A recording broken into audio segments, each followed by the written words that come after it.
Glória a Deus, aleluia. Paz do Senhor, meus irmãos.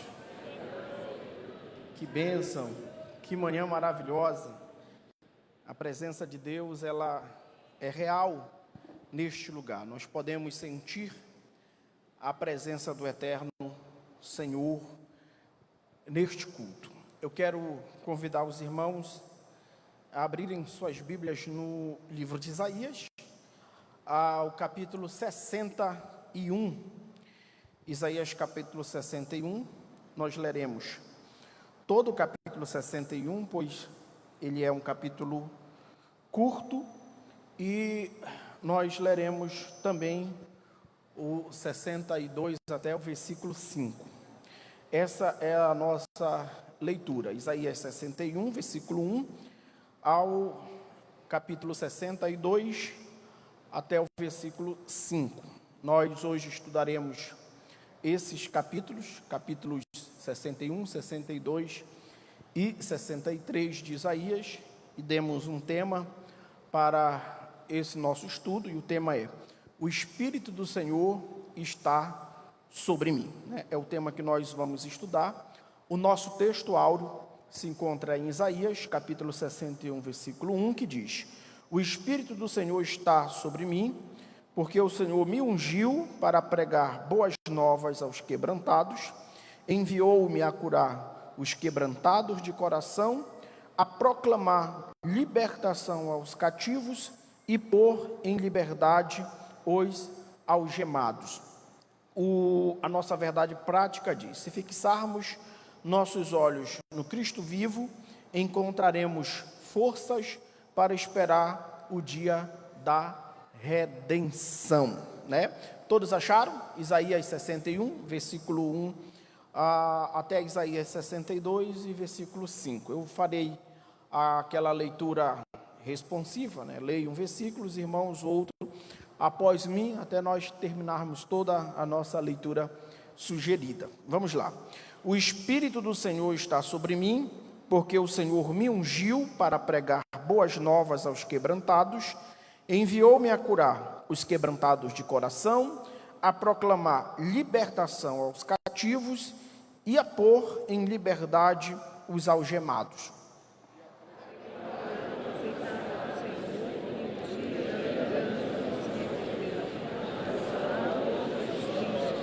E a pôr sobre os que em Sião estão de luto uma coroa em vez de cinzas, óleo de alegria em vez de pranto, veste de louvor em vez de espírito angustiado, a fim de que se chamem carvalhos de justiça, plantados pelo Senhor para a sua glória.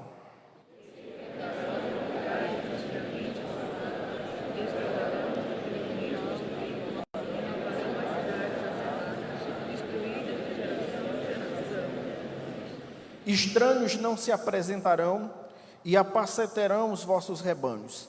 Estrangeiros serão os vossos lavradores e os vossos vinhateiros.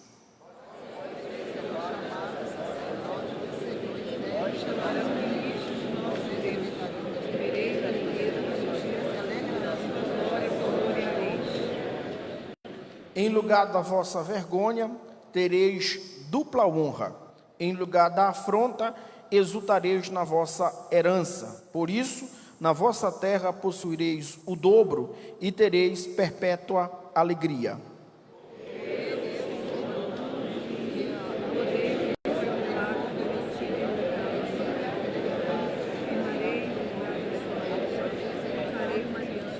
A sua posteridade será conhecida entre as nações e os seus descendentes no meio dos povos. Todos quantos os virem, os reconhecerão como família bendita do Senhor.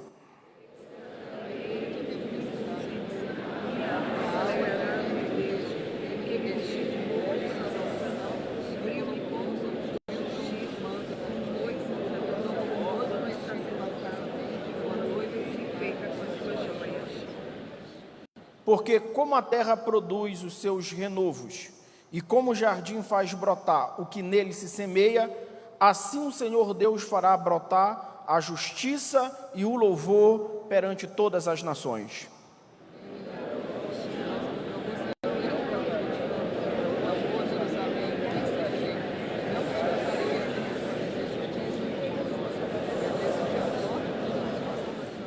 As nações verão a tua justiça, e todos os reis a tua glória, e serás chamada por um novo nome, que a boca do Senhor designará.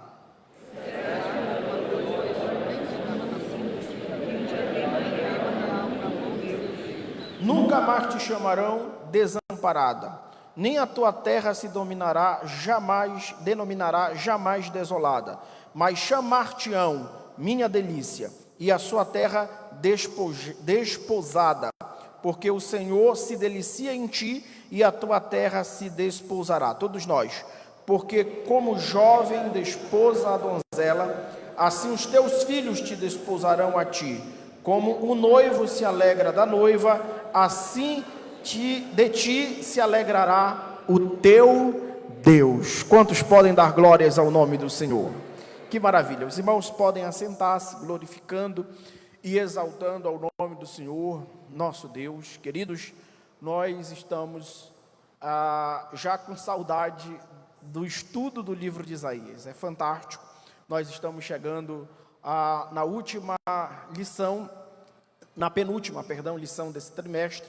E hoje, como dito, nós estudaremos as profecias relacionadas, que estão relacionadas nesses capítulos que é a base do nosso estudo. Capítulo 61 de Isaías, capítulo 62 e capítulo 63. Como é de praxe, nós fizemos aqui aquele esquema de estudo, dividido em tópicos, em 3 tópicos, e cada tópico tem 3 subtópicos, para nós assim guiarmos o nosso estudo. O primeiro tópico, nós iremos falar sobre as boas novas. Abordaremos basicamente todo o capítulo 61.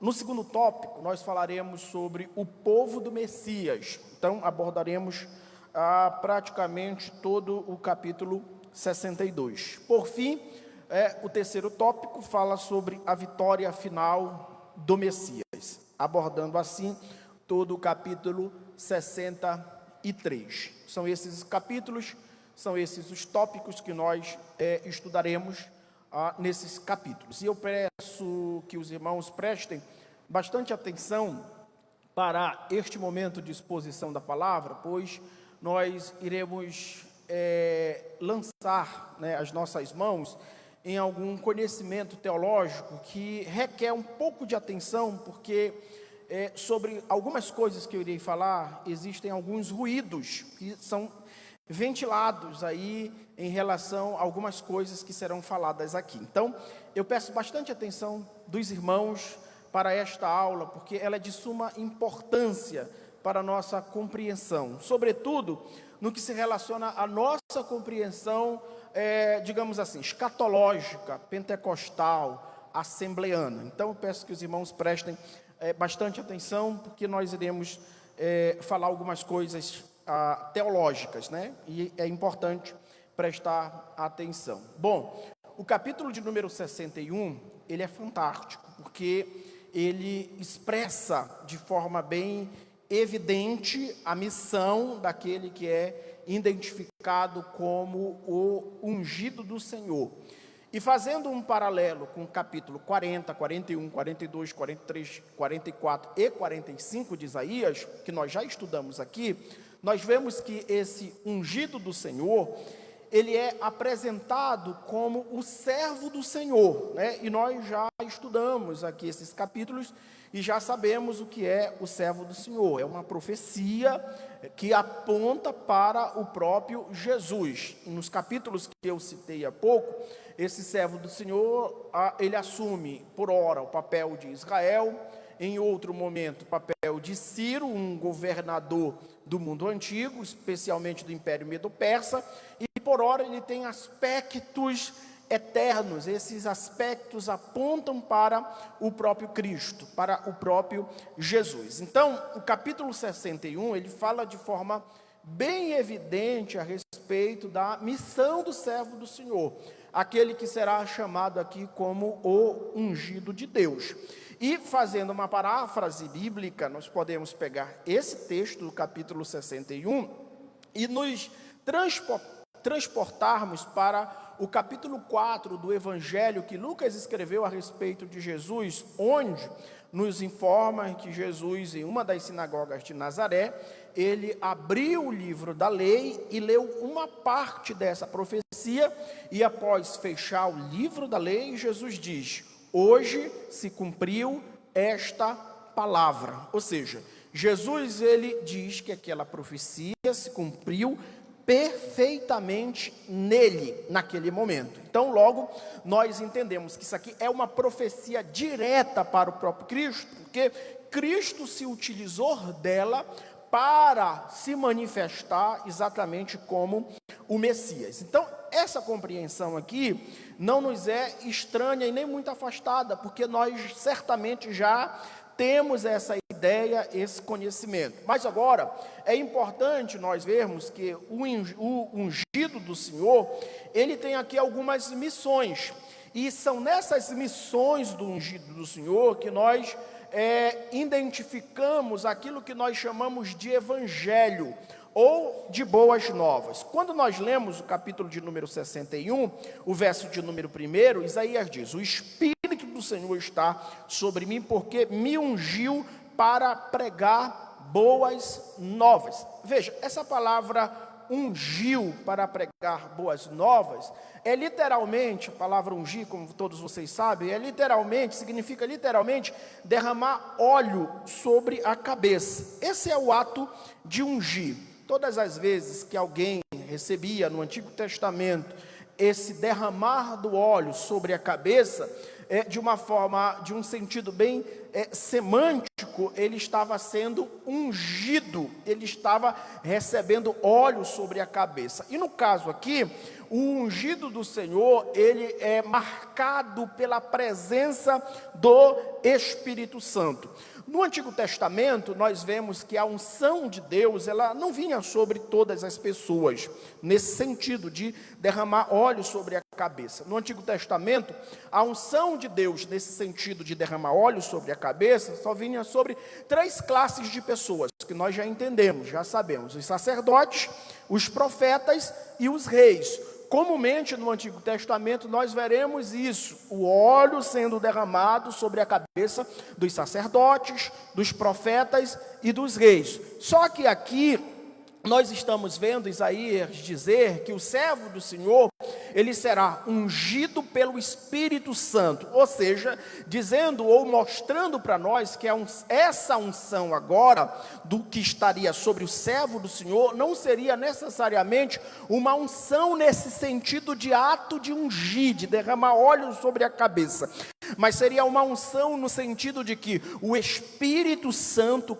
capacitaria esse que é chamado de ungido do Senhor. Então logo nós entendemos que a unção de Deus, ou que os ungidos de Deus são exatamente aquelas pessoas que recebem de Deus uma capacitação especial para realizar a obra do Senhor. Então logo nós entendemos que a unção de Deus, ela nada tem a ver com aquele estereotipo pentecostal, que é pular, rodopiar, falar línguas estranhas. A unção de Deus necessariamente não tem nada a ver com isso, mas a unção de Deus, ela está intimamente ligada ao fato de nós sermos capacitados por Deus para realizarmos a sua obra. No caso do ungido do Senhor aqui, essa unção, ela está intimamente ligada ao fato dele ser capacitado para pregar o Evangelho. E a pregação do Evangelho, ela consiste basicamente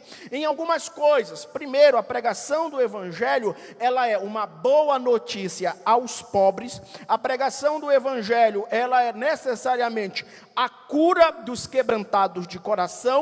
A pregação do Evangelho, ela é necessariamente a liberdade dos cativos ou dos prisioneiros, e a pregação do Evangelho é a proclamação do ano aceitável do Senhor. Nós vemos isso aqui explicitamente no capítulo de número 61.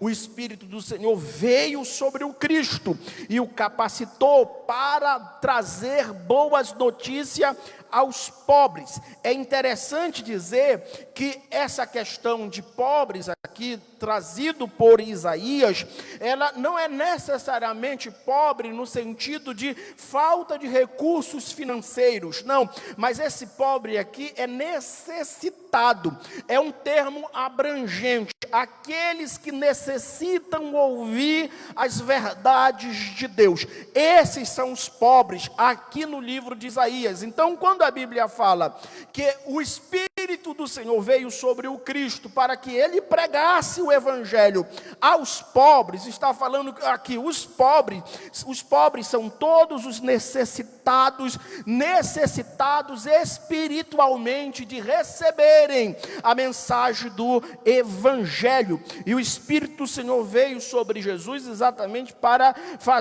trazer essa boa notícia para os pobres, os necessitados. A Bíblia também nos diz que o Espírito do Senhor veio sobre o Cristo para que ele tivesse o poder ou a habilidade de curar os quebrantados de coração, de libertar os cativos e de proclamar o ano aceitável do Senhor. Veja, para nós compreendermos essa liberdade dos cativos e dos quebrantados de coração, é de suma importância nós entendermos o que é um ano aceitável do Senhor que o Messias iria proclamar, que o ungido iria proclamar. Quando você vê essas palavras, ele proclamará o ano aceitável do Senhor. Esse ano aceitável do Senhor, ele faz uma referência àquilo que está contido em Levíticos, capítulo de número 25. Como o capítulo de Levíticos, capítulo de número 25, é bastante extenso, logo nós não iremos lê-lo aqui, mas é importante dizer que em Levíticos, capítulo de número 25, nós vemos que o Senhor, ele estabelece aquilo que nós chamamos de 3 períodos de 7. O primeiro período de 7 é um período semanal, que nós chamamos de no último dia da semana, de sábado, o dia do descanso do Senhor. O segundo período de 7 é o ano sabático, se dava em um período de 7 em 7 anos. Lá em Levítico está estabelecido dessa forma. E por último, o período de 7 é o ano do jubileu, que acontecia a cada 50 anos. E nós entendemos pela leitura de Levíticos que o ano aceitável do Senhor é uma referência a essa festa do jubileu que acontecia de 50 em 50 anos, mostrando assim que o ano aceitável do Senhor, tal como no jubileu, era uma proclamação de liberdade dos cativos, de perdão das dívidas pagas e também de festejar a provisão e a providência do Senhor. Então, quando Isaías diz que o ungido do Senhor vem para apregoar o ano aceitável do Senhor, logicamente que esse ano aceitável do Senhor, ele traz aqui para nós algumas verdades espirituais.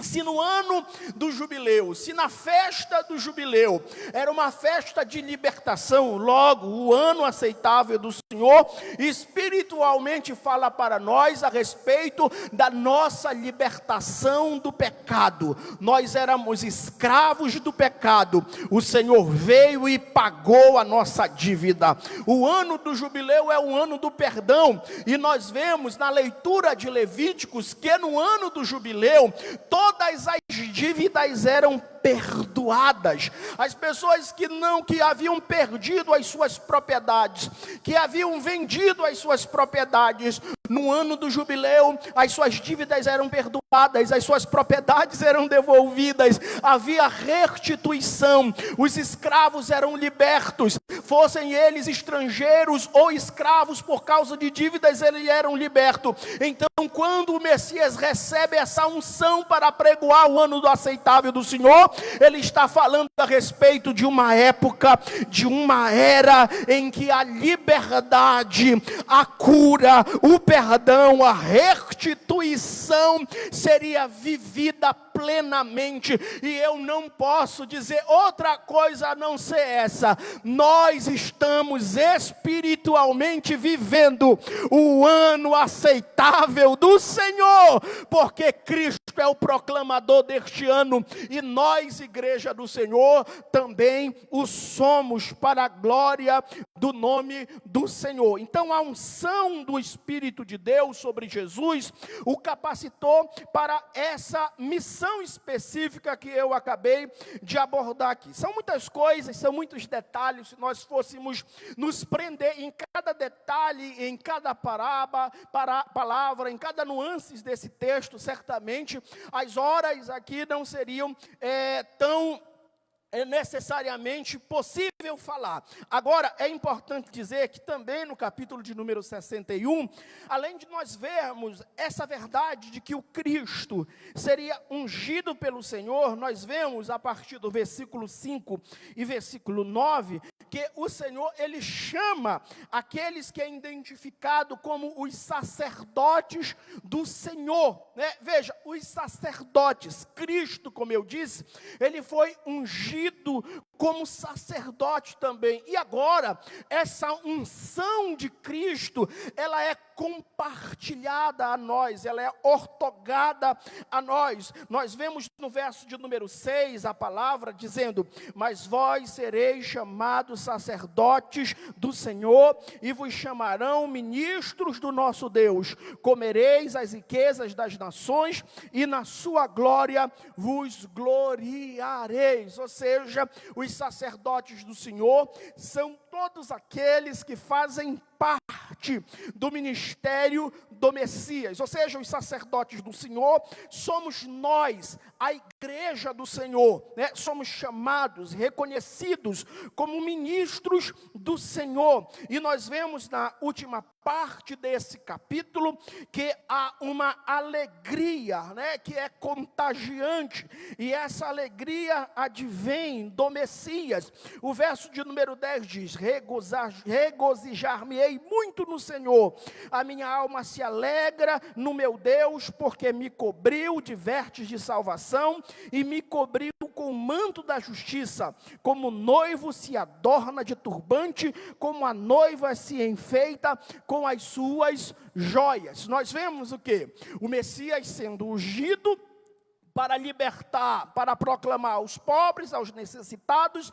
Nós vemos o Messias sendo ungido para proclamar o ano aceitável do Senhor. Nós vemos que essa unção do Messias, ela é compartilhada com o seu povo, o transformando também em ministros do Senhor, sacerdotes do Senhor. E agora nós vemos que essa alegria do Messias, ela é abundante no sentido de nos tornar, de nos dar alegria. E essa palavra é muito importante e remete a algo muito interessante. Por exemplo, quando você vai estudar sobre a alegria, biblicamente falando, você verá que na Bíblia há uma diferença entre alegria e felicidade.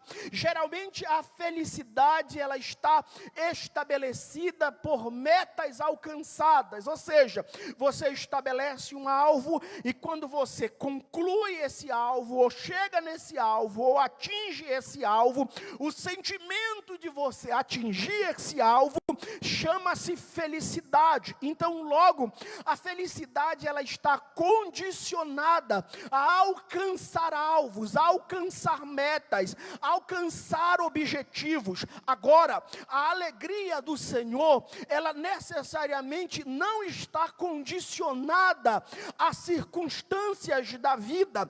A alegria do Senhor, ela pode-se dizer que independe das circunstâncias. A alegria do Senhor, ela é um fruto do Espírito Santo de Deus. Então, logo, quem diz aqui, eu me regozijo no Senhor, eu me alegro no Senhor, está tal pessoa está evidenciando o fruto do Senhor, o fruto do Espírito chamado alegria. E como eu disse, a alegria ela independe, ela não depende de alcançar as metas ou não. A alegria ela está acima das circunstâncias boas ou circunstâncias ruins.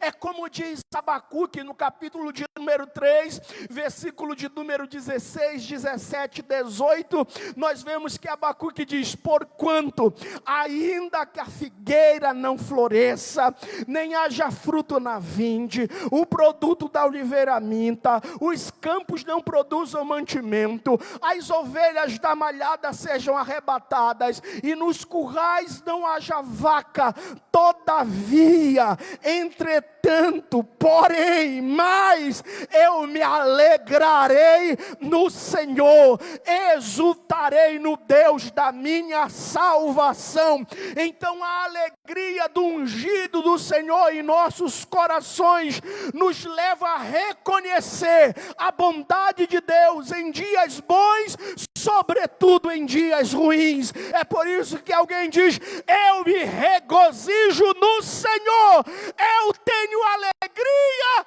no Senhor. É maravilhoso compreender isso. É importante compreender isso.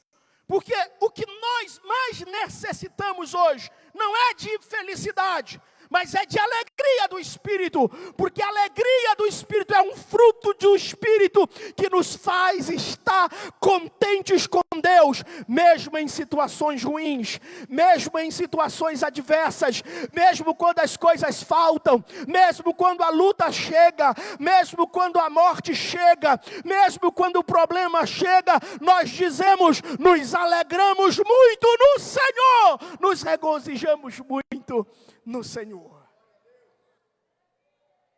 É maravilhoso ou não é servir a Deus? É fantástico servir a Deus. É uma alegria indizível servir a Deus. É por isso que os crentes celebram ao Senhor. Mesmo no luto os crentes celebram ao Senhor. Velório de crente, então, irmão, é uma cantoria. E alguém olha para isso e não entende por que crente canta no velório. E nós cantamos porque, apesar da dor, da perda, da separação, nós entendemos que Deus tem um lugar melhor, uma pátria melhor, tempos melhores, eras melhores. E é por isso que aqui o profeta diz: eu me alegro no Senhor. Que maravilha. 61 já foi. O 62, o povo do Senhor. Nós vemos aqui o povo do Senhor sendo identificado, melhor dizendo, com algumas características. Primeiro, o povo do Senhor é aquele que é identificado como uma coroa de beleza. Verso 1, 2 e 3 do 62. A Bíblia diz: por amor de Sião não me calarei, e por amor de Jerusalém não me aquietarei, até que saia a sua justiça como um resplendor, e a sua salvação como uma tocha acesa. As nações verão a tua justiça, e todos os reis a tua glória, e serás chamada por um novo nome, que a boca do Senhor designará. Serás uma coroa de glória na mão do Senhor, diadema real na mão do teu Deus. O povo do Senhor é para Deus um orgulho imensurável. Isso aqui, diadema, coroa, reflete o quanto o Senhor ama o seu povo.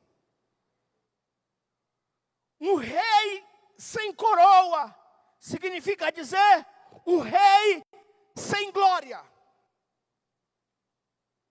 E aqui o Senhor, ele é apresentado como um rei que tem uma coroa. E essa coroa, ela é o próprio povo de Deus. A própria igreja do Senhor. Então, qual é a nossa compreensão aqui disto? A nossa compreensão é que A glória do Senhor, nesse texto, ela é necessariamente percebida, vista, entendida naquilo que é identificado como povo do Senhor. Hoje, a igreja do Senhor. E é por isso que nós entendemos que na glória do Senhor, ninguém toca. Aleluia. Você compreende isso? Que na igreja do Senhor, ninguém toca. Agora, essa expressão, essa afirmação que eu fiz aqui, na igreja do Senhor, ninguém toca, é uma expressão um tanto que contraditória com o tempo em que nós vivemos. Porque nas redes sociais, quando você abre Instagram, Facebook, YouTube, o que você mais vê são as igrejas sendo escarnecidas de diversas formas e de diversas maneiras. E quando você identifica essa realidade, você pode dizer, mas pastor, eles não estão tocando na igreja do Senhor. Eu quero dizer a você, de forma bem clara e bem real, que não estão tocando na igreja do Senhor. Porque a igreja do Senhor é santa, é imaculada, é perfeita, é intocável. A igreja do Senhor é a sua noiva e nela ninguém toca. Podem estar fazendo chacota de uma parcela de pessoas que não são identificadas como igreja do Senhor. Podem até ser identificadas como igreja institucional, que tem um CNPJ religioso, mas não necessariamente a igreja do Senhor. Porque a igreja do Senhor, ela é intocável, ela é a coroa do próprio Deus, e nela ninguém toca. Nela ninguém toca. Quantos podem glorificar o nome do Senhor? Agora, a igreja do Senhor, o povo do Senhor, ou o povo do Messias, ele é identificado também como o noivo, a noiva do Messias. Isso aqui é maravilhoso. Porque como noiva do Messias, o povo do Senhor, ele tem algumas peculiaridades interessantes. O versículo 4, por exemplo, nós vemos que o profeta diz, nunca mais te chamarão desamparada, nem a terra se denominará jamais desolada, mas chamar-te-ão minha delícia, e a tua terra desposada, porque o Senhor se delicia em ti, e a tua terra se desposará. Aleluia. Isso aqui é maravilhoso. Além da igreja, do povo do Messias, ser essa coroa, a glória do Senhor perceptível na terra, a igreja do Messias, ou o povo do Messias, é o povo em que ele tem prazer, se delicia, se alegra, se satisfaz. Novamente, cabe aqui fazer aquele ponto de incisão. Uma coisa é a igreja como instituição, Assembleia de Deus, Deus e Amor, Quadrangular e afins. Igreja como instituição. Outra coisa é a igreja do Senhor, corpo místico, a noiva do Senhor, que pode estar nesses lugares de adoração. E nessa igreja, é nessa igreja que o Senhor se delicia, se alegra, se chama de minha, a chama de minha delícia. Que maravilha! Agora, por fim, o povo do Senhor é chamado de os atalaias de Deus.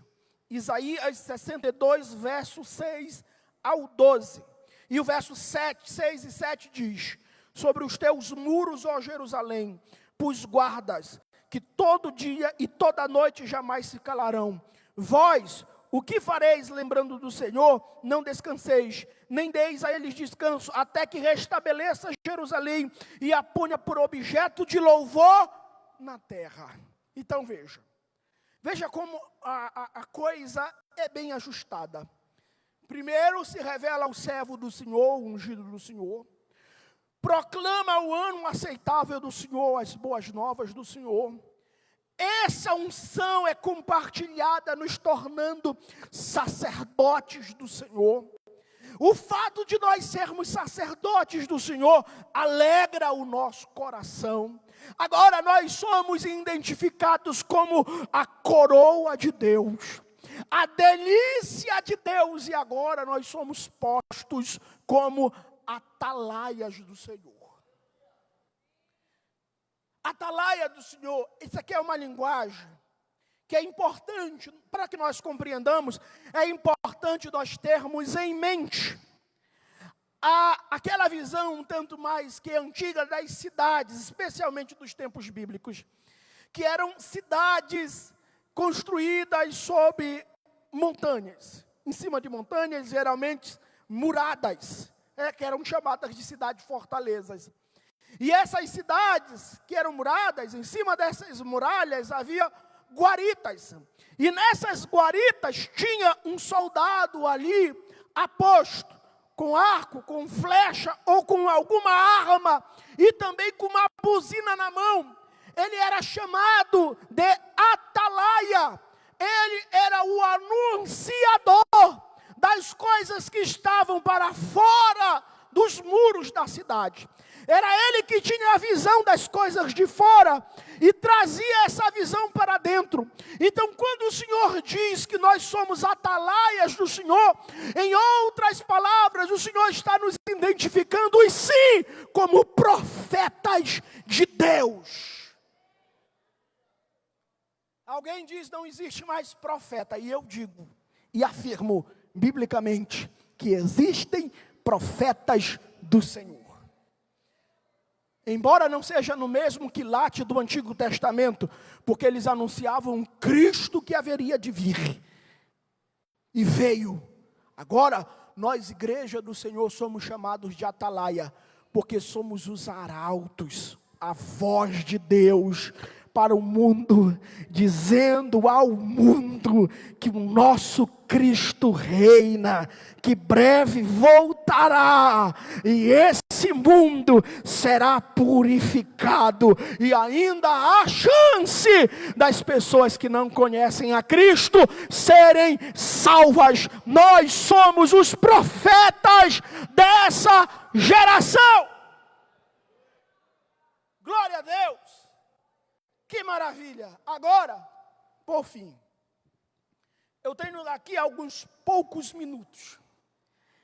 E eu quero usar esses poucos minutos, porque o capítulo de número 63, ele é, irmãos, fantástico. Porque o capítulo de número 63, ele nos mostra, aleluia, a vitória final. A vitória final do Messias.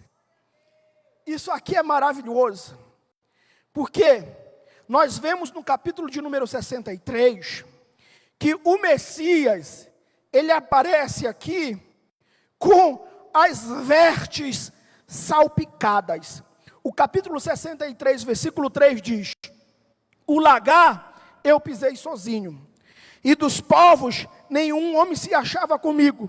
Pisei as uvas na minha ira, no meu furor as esmaguei, e o meu sangue, e o seu sangue me salpicou as vestes e me manchou todo o traje.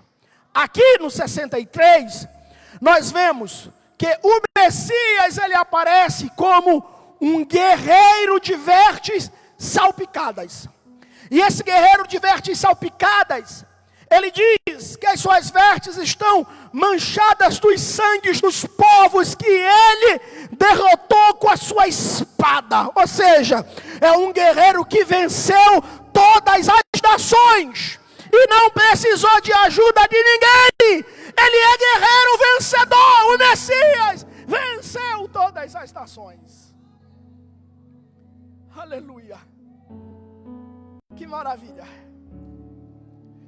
Nós vemos aqui que esse guerreiro, ele estabelece o dia da vingança do Senhor. Depois você pode abrir a sua Bíblia em Lucas 4. Você verá que Jesus ele lê na profecia de Isaías 61, até a parte que diz proclamar o ano aceitável do Senhor. Aí ele fecha o livro. Alguns teólogos entendem que quando Cristo fecha o livro até o ano aceitável do Senhor, ele está estabelecendo pelo menos 2 etapas do dia do Senhor, do dia da vingança do Senhor. A primeira etapa é a etapa de salvação, que é essa etapa que nós estamos vivendo.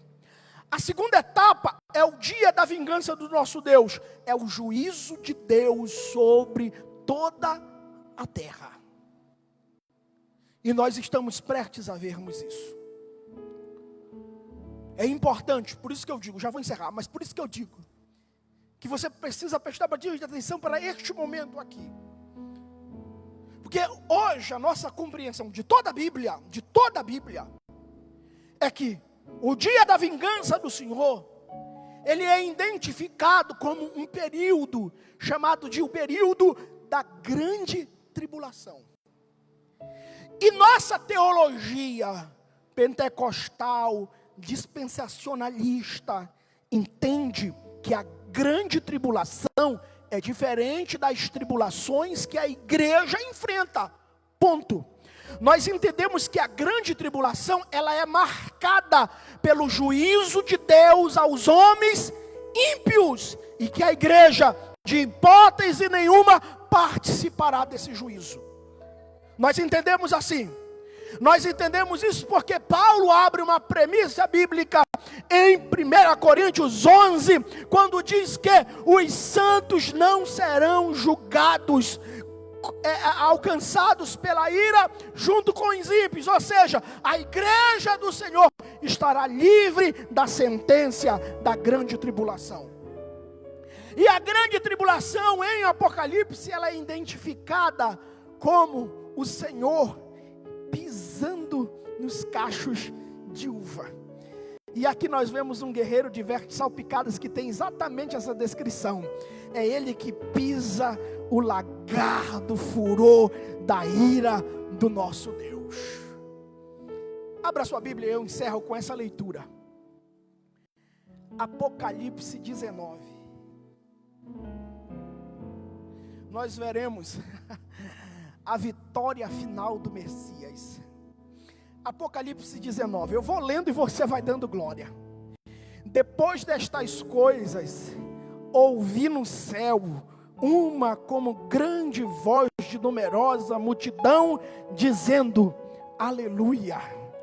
A salvação e a glória e o poder são do nosso Deus, porquanto verdadeiros e justos são os seus juízos, pois julgou a grande meretriz que corrompia a terra com a sua prostituição, e das mãos dela vingou o sangue dos seus servos. Segunda vez disseram: Aleluia! E a sua fumaça sobe pelos séculos dos séculos. Os 24 anciãos e os 4 seres viventes prostraram-se e adoraram a Deus, que se achava sentado no trono, dizendo: Amém, aleluia. Saiu uma fumaça do trono exclamando: Dai louvores ao nosso Deus, todos os seus servos, os que temeis, os pequenos, os grandes. Então ouvi uma voz como de numerosa multidão, como de muitas águas e como de fortes trovões, dizendo: Aleluia! Pois o Senhor reina, o nosso Deus, o Todo-Poderoso. Alegremo-nos, exultemos e demos-lhes glória, porque são chegadas as bodas do Cordeiro, cuja esposa a si mesmo já ataviou, pois lhe foi dado vestir-se de linho finíssimo, resplandecente, puro, porque o linho finíssimo são os atos de justiça dos santos. Então me falou o anjo: escreve, bem-aventurados são aqueles que são chamados à ceia das bodas do Cordeiro. E acrescentou: são estas palavras de Deus. Prostei-me ante aos seus pés para adorá-lo. Ele, porém, me disse: Vê, não faças isso, sou conservo teu e dos teus irmãos que mantêm o testemunho de Jesus. Adora a Deus, pois o testemunho de Jesus é o espírito da profecia. Vi o céu aberto e eis um cavalo branco. O seu cavaleiro se chama Fiel e Verdadeiro e julga e peleja com justiça.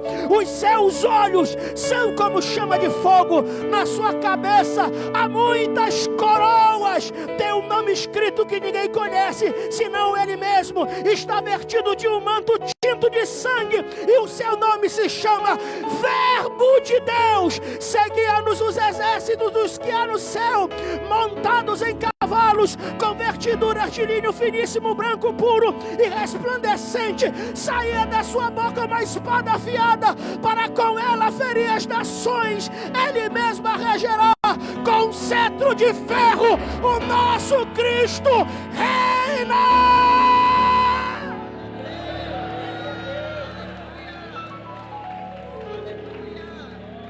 Que maravilha! Que Deus abençoe a todos, em nome de Jesus. Aleluia! Glória a Deus!